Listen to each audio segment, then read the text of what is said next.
Hello, my name is Dr. Tony Page, and I have been a student of the Mahayana Mahaparinirvana Sutra for more than 30 years. The other day, when I was looking on the internet at some Buddhism-related forums, I saw that somebody had said that Dr. Tony Page has mistranslated the term from the Chinese, which he renders as eternal, and that in the Chinese it really is the equivalent of anitya, which is impermanent.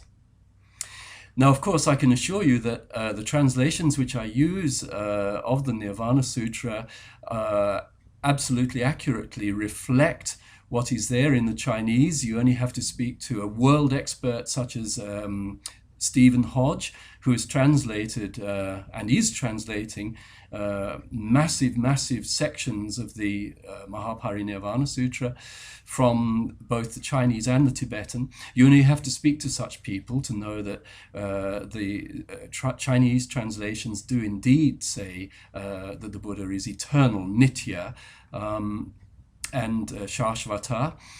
But it set me thinking that perhaps most people don't realize that some of the original Sanskrit documents, Sanskrit manuscripts, Sanskrit sutra of the Mahaparinirvana Sutra still exists.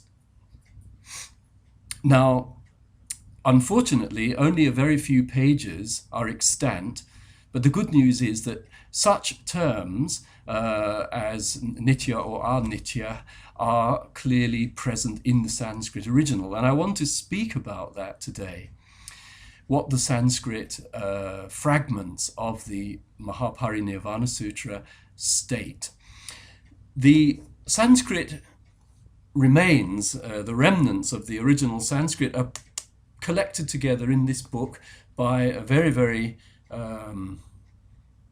a scholar whom I'm very grateful to, Dr. Hiromi Habata. And this book is written in German, but it contains all the original Sanskrit teachings of the Mahaparinirvana Sutra. So we know from this book what the actual Sanskrit words are. And before I speak about some of those teachings in detail, I want to mention that this original Sanskrit manifestation of the Mahaparinirvana Sutra says of itself that it is an Uttara Tantra. This is said more than once. It's an Uttara Tantra. Now, an Uttara Tantra is the final, absolutely culminational explanation of a set of teachings. In traditional Indian medicine, the Uttara Tantra would be the final crowning piece of medical information which the doctor needs in order to make his remedies work, to make them successful, to make them efficacious. And this sutra says of itself that it is an Uttara Tantra, and that is the highest level of teaching, the final explanation of the Dharma. So let us no more hear people say, you get this very often amongst the Gelugpa sect, that this is a lower level teaching, it's secondary to the Prajna Paramita teachings, the wisdom teachings, the emptiness teachings. Let us no more hear that. That's completely refuted. We have the original documents. They cannot argue that it's been mistranslated into Chinese, into Tibetan. No, we have the original Sanskrit, and this is an Uttara Tantra, the final explanation, the ultimate, the highest explanation of the Dharma. Now, strengthening that point is the fact that the sutra also says that it is the sara, the sara of the Dharma. Sara is the pith, the essence, the heartwood, the very core of the Dharma. And that's what this sutra is. It also says that this sutra is the Sandavachana on Shunyata. It's the explanation of the implicational teachings of the Buddha, the implicit meaning of the Buddha when he speaks about shunyata, emptiness.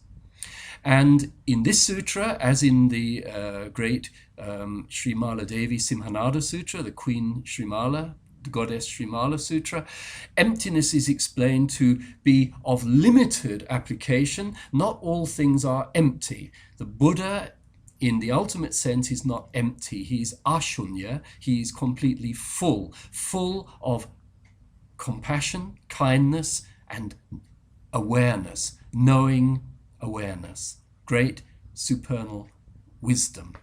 So not empty in that sense. To have a look at some of the specific words used in this sutra, in the original Sanskrit, it also says that these teachings are the agra. Now, agra in Sanskrit means the highest. It means the point, the tip, the absolute tip, the high point. It's the foremost, the best, the preeminent. So this sutra is the preeminent sutra. And of course it was given at the very end of the Buddha's life on this earth, and therefore one would expect that the final revelations would be of the highest caliber and highest quality. And that is indeed what we find. Now, in the sutra, in the Sanskrit, the Buddha says that that we should regard his nature, the nature of the Buddha, as being that of, or comparable to that of Mount Meru. Now, Mount Meru, a great mighty mountain in Buddhist law, Buddhist doctrine, and therefore you have the image of something which is very firm, not wishy-washy, not vacuous and nothingness or just emptiness, not at all. A mountain, you think of the equivalent of Mount Everest, a vast, powerful mountain. And the word is also used that the Buddha's nature is achala.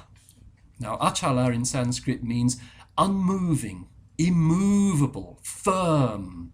Again, to strengthen this idea of the Buddha as someone who is truly real, not just some vain and vapid phantasm or conceptual projection onto reality. No, a conceptual elaboration can be wiped aside and disintegrate into nothingness. But the Buddha is like a great mountain and is achala, unmoving, immovable, steadfast and firm.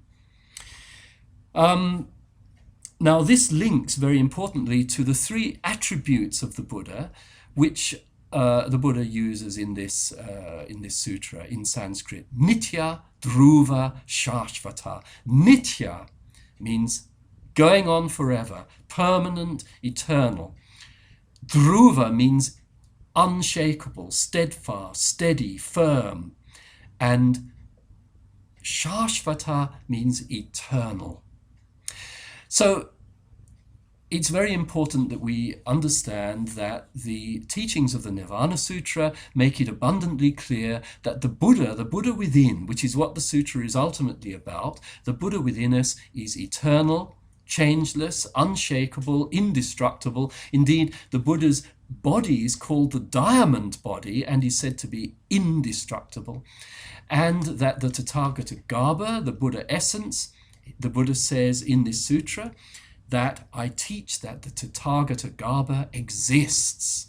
So again, let's have no more of these distorting statements saying that the Tathagata Garbha doesn't really exist, it's just an empty metaphor. No. So we have the Sanskrit teachings preserved, and they give the lie to so many distortions about mistranslations into the Chinese, mistranslations into the Tibetan.